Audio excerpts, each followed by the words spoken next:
नमस्कार, मैं हूं आपके साथ मीनाक्षी रजत और आप देख रहे हैं पूछता है इंडिया। मिडिल ईस्ट में जंग की आहट अब और तेज हो गई है। एक तरफ डोनाल्ड ट्रंप का सख्त बयान है, दूसरी तरफ ईरान की डॉल्फिन से अटैक की तैयारी है। दावा यह है कि ईरान समुद्र में ऐसी डॉल्फिन उतारने की योजना पर काम कर रहा है जो बारूदी सुरंग लेकर के दुश्मन के युद्धपोत से टकरा सकती है। यानी समंदर में अब सिर्फ मिसाइल और पनडुब्बियां नहीं बल्कि सुसाइड डॉल्फिन का भी खतरा मंडरा रहा है। और इस बीच ट्रंप ने साफ कह दिया है कि वो ईरान के प्रस्ताव से संतुष्ट नहीं है। तो क्या खाड़ी में अब और महासंग्राम की उल्टी गिनती शुरू हो चुकी है? इसे लेकर के करेंगे हम विस्तार से चर्चा।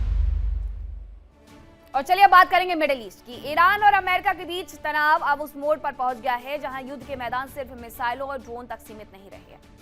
एक चौंकाने वाली रिपोर्ट में दावा किया गया है कि ईरान स्ट्रेट ऑफ हॉर्मुज में अमेरिकी जंगी जहाजों पर हमला करने के लिए कामिकाजी डॉल्फिन यानी आत्मघाती डॉल्फिन का इस्तेमाल करने की तैयारी कर रहा है। एक ऐसी डॉल्फिन जिनके शरीर पर विस्फोटक बांध करके उन्हें दुश्मन जहाजों से टकराने के लिए तैयार किया जा रहा है।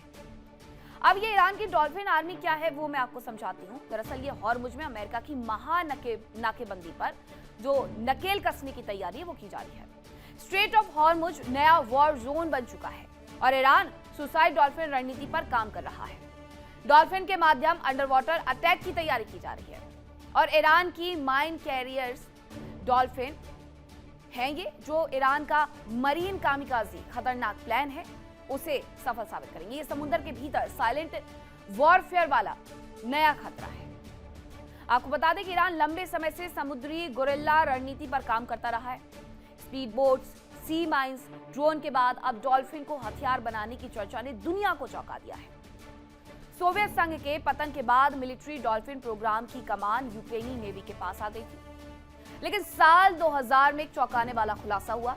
एक रिपोर्ट के मुताबिक यूक्रेन ने सेविस्टोपोल से अपना पूरा डॉल्फिन प्रोजेक्ट ईरान को बेच दिया। इन डॉल्फिन का चीफ ट्रेनर भी ईरान चला गया ताकि वो वहां के ऑस्ट्रेरियम में इस रिसर्च को पूरा कर सके। ये कोई साधारण डॉल्फिन नहीं है जिन्हें आप करतब दिखाते देखते रहते हैं। ये सोवियत काल में इन्हें घातक युद्ध के लिए तैयार किया गया था जिसका इस्तेमाल अब वो अमेरिका की नाकेबंदी पर चोट करने के लिए कर सकते हैं।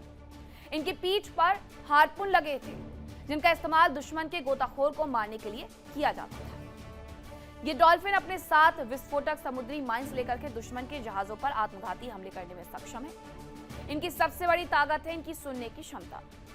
ये रूसी और अमेरिकी पनडुब्बियों की आवाज के बीच सटीक अंतर पहचान सकती है। अब एक्सपर्ट्स मानते हैं कि अगर ऐसी तकनीक बैटलफील्ड में उतर गई तो फ्यूचर वॉरफेयर का चेहरा पूरी तरीके से बदल जाएगा। इस बार वैसे भी इस युद्ध में एआई का इस्तेमाल सबसे ज्यादा हुआ है। अब ऐसे में एक और नई चीज की शुरुआत यानी आने वाले वक्त में आप समझ लीजिए कि युद्ध करने का तरीका तक बदल जाएगा। अब जंग सिर्फ मिसाइल, ड्रोन्स, फाइटर जेट्स तक सीमित नहीं रहेगी बल्कि बायोलॉजिकल वॉरफेयर और मरीन कॉम्बैट का एक नया चैप्टर खोल सकती है। यही वजह है कि इस मुद्दे ने एथिक्स और इंटरनेशनल लॉ पर भी बड़ा सवालिया निशान लगा दिया है। दूसरी तरफ अमेरिका ये कह रहा है कि वो पूरे तरीके से अलर्ट मोड पर है। अमेरिकी नौसेना ने हॉर्मुज के आसपास निगरानी को और ज्यादा कड़ा कर दिया है। डोनाल्ड ट्रंप पहले ईरान को खुली चेतावनी दे चुके हैं। अमेरिका ने बार बार कहा है कि वो अब तक युद्ध समाप्त नहीं करना चाहता और ये युद्ध वो तब तक समाप्त नहीं करना चाहता है जब तक ऐसा समझौता नहीं हो जाता जिसमें ईरान को परमाणु हथियार हासिल करने की योजना पर पूरे तरीके से रोका ना जा सके। दूसरी तरफ ईरान है जो ये कहता है कि ये युद्ध स्थायी रूप से खत्म किया जाए और उसके समुद्री क्षेत्र से नाकेबंदी को हटाया जाए। इसके बाद ही दूसरे मुद्दों पर वो बातचीत करने के लिए राजी होगा। इन सब के बीच में अभी तक अमेरिका की तरफ से ईरान के दिए गए 2 मसौदों को रिजेक्ट कर दिया गया है। तीसरा मसौदा जो दिया गया है उसके बारे में जानिए। ईरान ने कहा है कि ईरान के समुद्री इलाकों से यूएस आर्मी की वापसी हो जानी चाहिए और ये समुद्री इलाके सिर्फ हॉर्मुज स्ट्रेट नहीं है बल्कि फारस की खाड़ी, अरब सागर, तमाम जगह से इन्हें अपनी आर्मी को बुलाना होगा।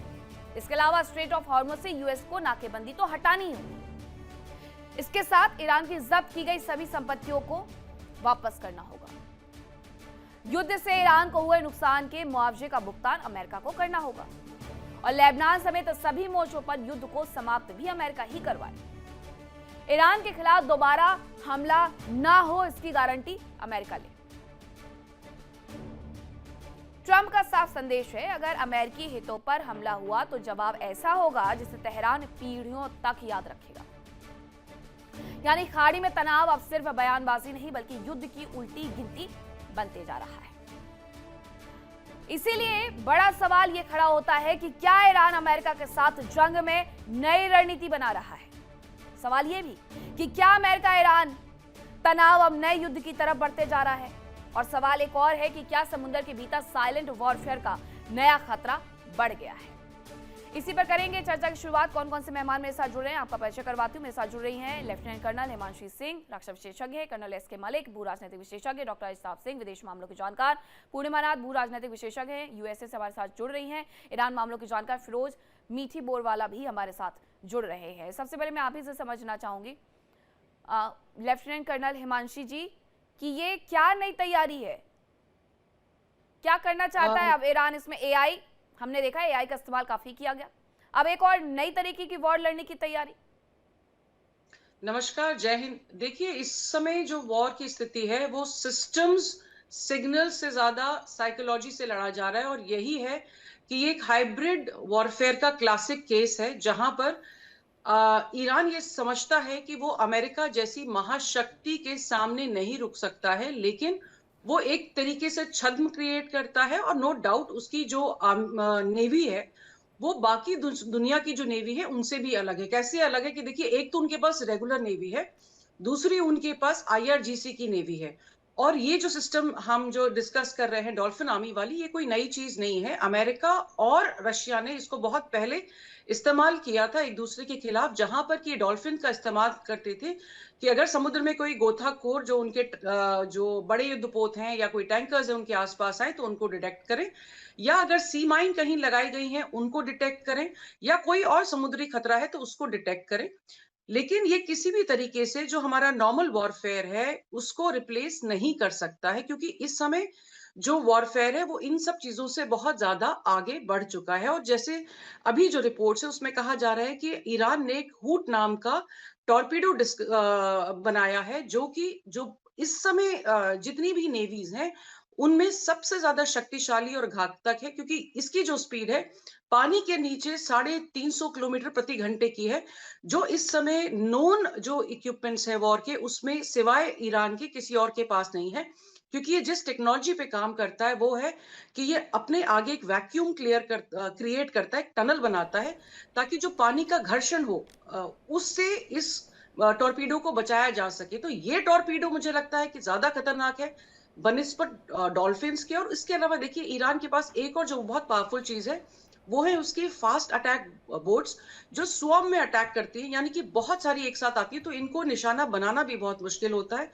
तो मुझे जो लगता है मीनाक्षी जी कि इस समय ईरान जो है उन तरीकों से अमेरिका को चौंकाना चाहता है और चेतावनी देना चाहता है और हमला करना चाहता है, जिसके लिए अमेरिका इस समय पूरी तरीके से सक्षम नहीं है। क्योंकि जो कन्वेंशनल वॉरफेयर था उससे अब जो वॉरफेयर है असिमेट्रिकल पे आ गया है, और असिमेट्रिकल वॉरफेयर को भेदना काफी मुश्किल होता है। जी, हॉर्मुज स्ट्रेट को खाली करवाने का डॉक्टर एस के मलिक जी, क्या बस यही एक ऑप्शन रह गया है कि अब इनको अपनी डॉल्फिन आर्मी उतारनी पड़ेगी, क्योंकि अमेरिका वैसे तो हटने से रहा।